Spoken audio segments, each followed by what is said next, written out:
Hello दोस्तों, कैसे हैं आप सब। आपका प्यारा चैनल ISPCS साइंस में आपका बहुत बहुत स्वागत है। दोस्तों, यहाँ पे हम लोग बायोलॉजी के एक बहुत ही महत्वपूर्ण चैप्टर मानव कंकाल एवं मांसपेशियों से रिलेटेड जितने भी प्रश्न हैं उन सबको हम लोग वन लाइनर के फॉर्म में हम लोग यहाँ पे करने वाले हैं। तो यह वीडियो आपके लिए बहुत इम्पोर्टेंट होने वाला है। और यहाँ पे हम लोग लुसेंट घटना चक्र में जो भी प्रश्न पूछे गए हैं अलग अलग एग्जाम में, उन सारे प्रश्नों को यहाँ पे हम एक लाइनर के फॉर्म में रखे हैं, मतलब वन लाइनर के फॉर्म में रखे हैं, जो आपके लिए बहुत ही महत्वपूर्ण है। और इसे याद करके आप किसी भी प्रश्नों को जवाब दे सकते हैं जो मानव कंकाल एवं मांसपेशियों से पूछे गए। कोई भी प्रश्न यहाँ पे छूटा नहीं है और आप इसको पढ़ेंगे तब आपको पता चल जाएगा यह कितना अच्छा से हम बनाए हैं। तो चलिए दोस्तों, हम लोग स्टार्ट करते हैं। करवाहट के लिए मानव जीव का संवेदनशील क्षेत्र है। कौन सा क्षेत्र होता है? पीछे का भाग। जो मनुष्य शरीर का जो पीछे वाला भाग होता है जीभ का, वह क्या होता है? वह करवाहट के लिए क्या होता है? जिम्मेदार होता है। तो यहाँ पे आप ध्यान रख सकते हैं, जीभ जो होता है कुछ ऐसे होता है। आगे वाला जो भाग होता है, ध्यान रखेंगे, यह किसका टेस्ट देता है? मीठा का। ठीक है। साइड वाला जो पोर्शन है वह किसका टेस्ट देता है? नमकीन का या खट्टा। और पीछे वाला जो भाग होता है वह किसके लिए होता है? करवाहट के लिए। ठीक है। और ये वाला भाग में कोई टेस्ट नहीं होता है, तो इसको आप ध्यान रखिएगा, नो टेस्ट। ठीक है। अगला है, एक वयस्क मानव के पास कितने कैनिन दांत होते हैं? कितने कैनिन दांत होते हैं तो आप जानते ही होंगे, 2 नीचे और 2 ऊपर। कितना होगा? 4। अगला है, कंकाल की मांसपेशियों की अनुमानित संख्या है। ठीक है। तो अनुमानित संख्या कितना है कंकाल की पेशियों की? 700। मनुष्य के शरीर की हार्दिक शक्तिशाली पेशी है जबड़ा। जबड़ा जो होता है सबसे शक्तिशाली पेशी होता है। अगला है, किस अम्ल के मांसपेशियों में जमा होने के कारण मनुष्य को थकान महसूस होता है? तो बहुत काम करने पर या बहुत तेज दौड़ने पर, ठीक है, हमारे शरीर में क्या होता है? लैक्टिक अम्ल जमा हो जाता है मांसपेशियों में, जिसके कारण हमें क्या होता है? थकान महसूस होने लगता है। अगला है, मानव शरीर में मौजूद सबसे कठोर पदार्थ कौन सा है? दांत की परत, जिसको हम लोग इनामेल भी बोलते हैं, इनामेल। ठीक है। तो इनामेल जो होता है, जो दांत का ऊपर वाला परत होता है, वो पूरे शरीर में सबसे मजबूत होता है। ठीक है। और ये किसे बनता है? तो दांत हम लोग जानते हैं, ये कैल्शियम फॉस्फोरेट से बनता है। अगला है, सेरुक जंतुओं के शरीर का सर्वाधिक कठोर भाग होता है, तो वही अभी आपको बताएं, इनामेल। वयस्क मानव में होती है कितनी अस्थियां होती हैं? 204 अस्थियां होती हैं। और बच्चा में कितना होता है? तो 300 होता है। ठीक है। तो नवजात शिशु में हड्डियों की संख्या होती है कितना? 300। अगला है, मनुष्य के पास कितने कशेरुक या रीढ़ की हड्डियां होती हैं? ठीक है। तो ध्यान रखेंगे, मनुष्य में रीढ़ की हड्डियां जो होती है 33 होती हैं शुरुआत में, और जब वयस्क हो जाता है तो उसमें जो हड्डियों की संख्या होती है कितना होता है? 26। जब बच्चा छोटा होगा, जन्म के समय कितना होगा? 33। और कुछ साल बाद उसमें, ठीक है, कुछ कम हो जाते हैं, जुड़ते जाते हैं, और कितना हो जाता है? 26। अगला है, अक्षीय कंकाल एवं उपाय कंकाल। कंकाल 2 प्रकार का होता है, एक होता है अक्षीय और एक होता है उपाय। तो अक्षीय कंकाल एवं उपाय कंकाल की संख्या कितनी होती है? तो ध्यान रखना, अक्षीय कंकाल की संख्या कितनी होती है? 80। और उपाय कंकाल की संख्या कितना होता है? 126। अगला है, सिर, कपाल एवं फेशियल में हड्डियों की संख्या होती है। तो ध्यान रखना है, सिर में कितना होता है? 29। और कपाल में हड्डियों की संख्या कितना होता है? 8। और फेशियल में हड्डियों की संख्या कितना होता है? 14। अगला है, हाथ की हड्डियों को कहते हैं। हाथ में 3 भाग होता है, एक होता है कलाई, एक होता है हथेली, और एक होता है उंगली। तो ध्यान रखेंगे, कलाई को हम लोग क्या बोलेंगे? कार्पलस। हथेली को क्या बोलेंगे? मेटाकार्पलस। और उंगली को हम लोग क्या बोलेंगे? फैलेंजेस। ठीक है। तो ये आपको याद रखना है। हाथ का 3 हड्डी होता है, कलाई, हथेली, उंगली। कलाई को कार्पलस, हथेली को मेटाकार्पस, उंगली को बोलेंगे फैलेंजेज। दोस्तों एक चीज़ का ध्यान रखेंगे, साइंस का वेटेज आपको ध्यान देने की जरूरत है। साइंस का वेटेज क्या होता है, तो कोई भी कंपटीशन हो, बिहार में हो, इंडिया में कोई भी कंपटीशन हो, साइंस का वेटेज आपका 20 से 30 मार्क्स का होता ही है। कोई भी एग्जाम ऐसा नहीं होगा जिसमें साइंस नहीं पूछा जाता हो, और साइंस 20 से 30 मार्क्स का आना एकदम तय होता है, ठीक है। अगर एवरेज मानिएगा तो 25 और मैक्सिमम 30, 35, 40 इस तरह हो सकता है। तो आपको ध्यान रखना है, आप अगर हिस्ट्री पढ़ते हैं तो हिस्ट्री से आपको 3 बुक्स पढ़ना है, एंशिएंट, मेडिएवल और आपको मॉडर्न पढ़ना है, ठीक है। लेकिन हिस्ट्री का इतना वास्ट सिलेबस पढ़ने के लिए आपको बहुत समय लगता है, क्योंकि उसको पढ़ना ही पड़ता है, ताकि सबसे इंपॉर्टेंट पार्ट हो जाता है।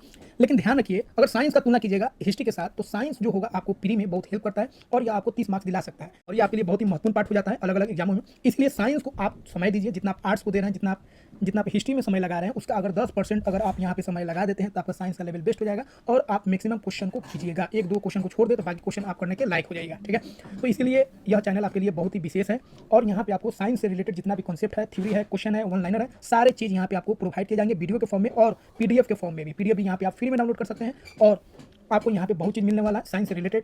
तो दोस्तों अभी तक आप इस चैनल को सब्सक्राइब नहीं किए तो इस चैनल को सब्सक्राइब कीजिए, और यह वीडियो को लाइक कीजिए। आप जितने वीडियो को लाइक करेंगे, सब्सक्राइब करेंगे और अपने फ्रेंड सर्कल में शेयर करेंगे, तो हमें आपसे मोटिवेशन मिलेगा, और आपके लिए और बेहतर काम करने के लिए हम पूरे तत्पर रहेंगे, और कर भी रहे हैं, और आगे भी आपके लिए करते रहेंगे। अगला है कान की हड्डियाँ होती हैं, तो कान में 3 हड्डियाँ होती हैं, मतलब 3 दूना 6। एक होता है आपका मैलियस, एक होता है इनकस और एक होता है स्टेप्स। मैलियस, इनकस, स्टेप्स, इन तीनों को मिलाकर संख्या कितनी होती है कान की हड्डियों में? 6। अगला है पैर की हड्डियाँ होती हैं, ठीक है। तो पैर में आपको 4 तरह का पार्ट आपको ध्यान रखना है। एक हो गया आपका जांग, एक हो गया पिंडली, एक हो गया घुटना और एक हो गया टखना, ठीक है। अब क्या ध्यान रखना, जांग को हम लोग क्या बोलेंगे? फीमर। पिंडली में 2 पार्ट आता है, ठीक है, एक टिबिया, एक फिबुला, और घुटना को बोलेंगे पटेला, और टखना वाला जो हड्डी होगा उसको हम लोग क्या बोलेंगे? टार्सल। तो ये इंपॉर्टेंट है, इसको आपको याद रखना है, ठीक है।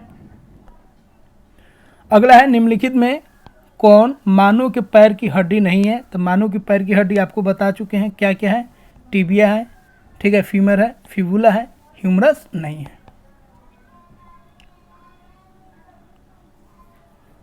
अगला है टिबिया नामक हड्डी किस में पाई जाती है? अभी आपको बता चुके हैं किस में पाई जाती है, टांग में। अगला है हमारे शरीर का अधिकतम भार बना है, किसका बना है? जल का। और जल कितना प्रतिशत होता है हमारे शरीर में? 70%। जो अगला क्वेश्चन है, मानव शरीर में होता है लगभग 70% पानी। अगला है मानव शरीर में सर्वाधिक प्रचुरता से पाए जाने वाला तत्व है। तो आपको दोस्तों ध्यान रखना है, हमारे शरीर में जो तत्व होते हैं उनका मात्रा कितना कितना होता है, तो उसके लिए आपको याद रखना है OCH, ठीक है, NCP, ये आपको याद रखना है, ठीक है। यहाँ पे कैल्शियम, ठीक है। तो फर्स्ट में सबसे अधिक क्या होता है? ऑक्सीजन, उसके बाद कार्बन, उसके बाद हाइड्रोजन, उसके बाद नाइट्रोजन, उसके बाद कैल्शियम और उसके बाद फॉस्फोरस। ये आपको ऑर्डर याद रखना है, बहुत ही इंपॉर्टेंट है, और ये बार बार क्वेश्चन इस पर बनता है। तो सबसे अधिक कौन हो जाएगा? ऑक्सीजन।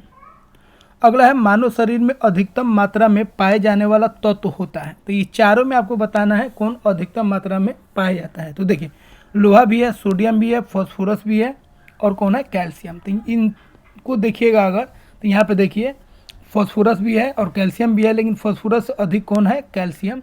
तो सबसे अधिक कौन होगा इन सब में? कैल्शियम। उसके बाद कौन होगा? फॉस्फोरस, ठीक है। अगला है निम्नलिखित में कौन सा मानव शरीर की सबसे छोटी हड्डी होती है? सबसे छोटी हड्डी कौन होती है? स्टेपिज।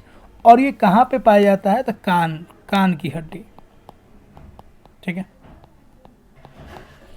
तो आगे हम लिखें हमारे शरीर की लघुतम हड्डी पाई जाती है कहाँ पे? कान में। तो कान में सबसे छोटी हड्डी होती है जिसको हम लोग क्या बोलते हैं? स्टेपिज।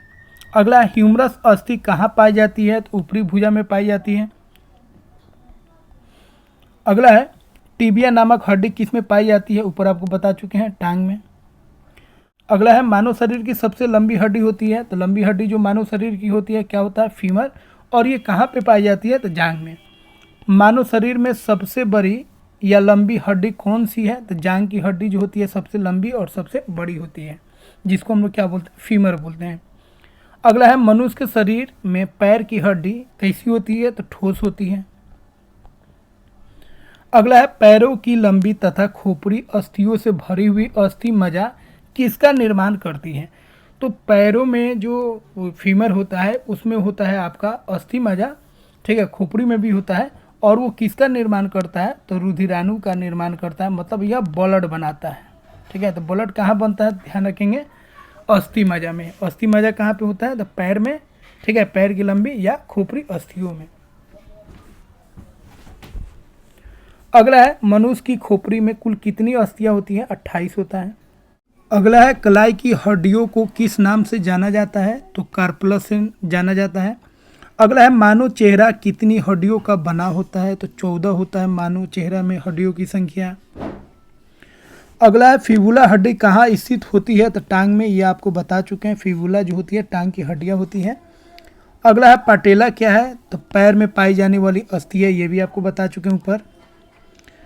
अगला है कौन सा लवण मानव हड्डियों में सर्वाधिक मात्रा में पाया जाता है? तो हमारे शरीर में जो सबसे अधिक जो पाया जाता है लवण, उसका नाम है कैल्शियम फॉस्फेट, ठीक है, जिसका फॉर्मूला होता है Ca3PO42, कैल्शियम फॉस्फेट।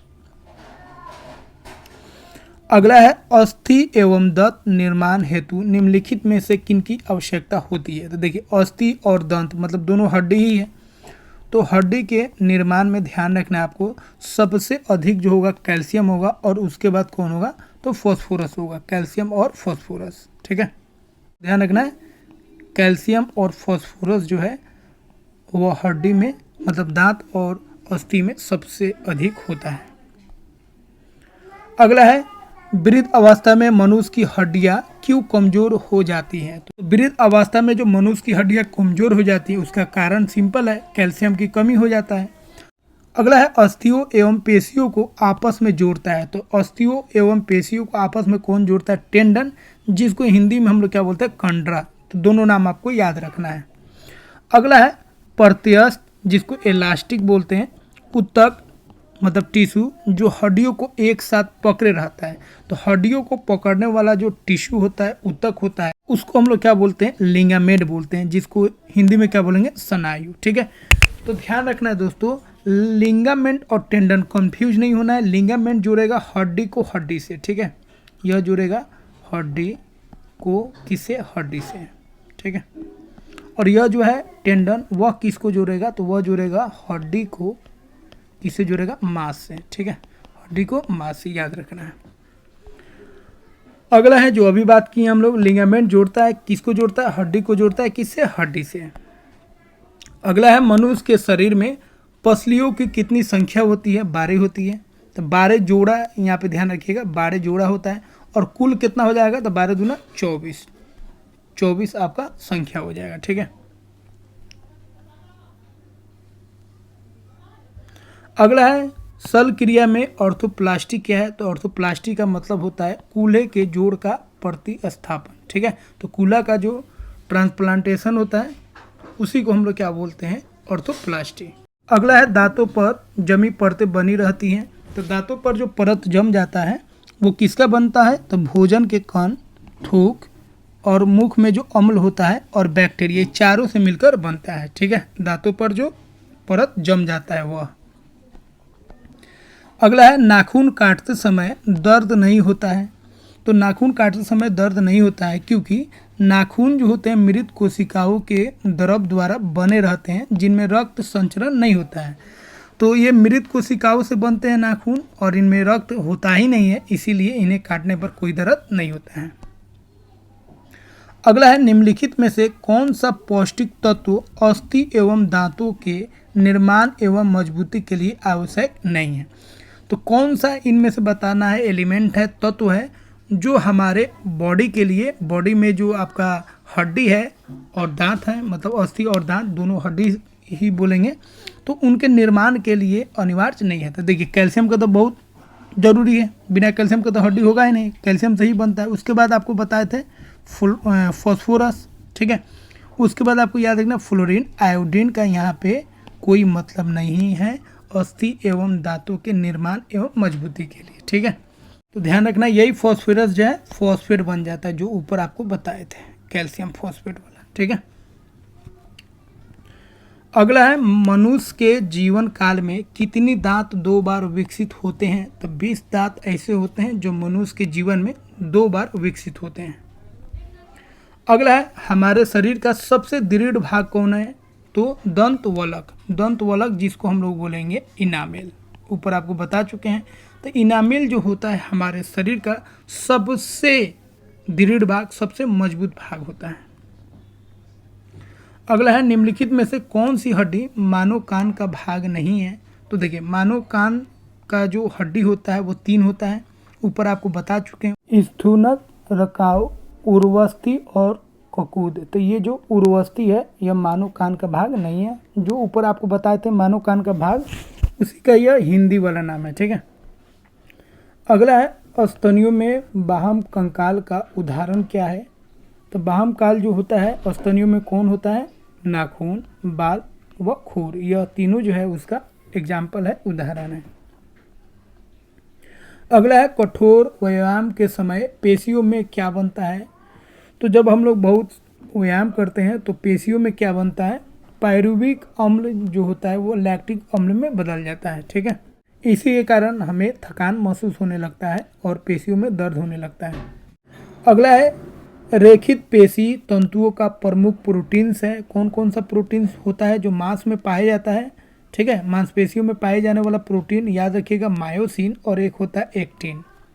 अगला है कौन सी बात सही है। तो ध्यान रखना है कंकाल जो होता है मेसोडर्मी होता है, ठीक है। अगला है हैवर्सियन नलिकाएं और तंत्र कहाँ पाए जाते हैं। तो ये कहाँ पे पाया जाता है, स्तनियों की अस्थियों में पाया जाता है।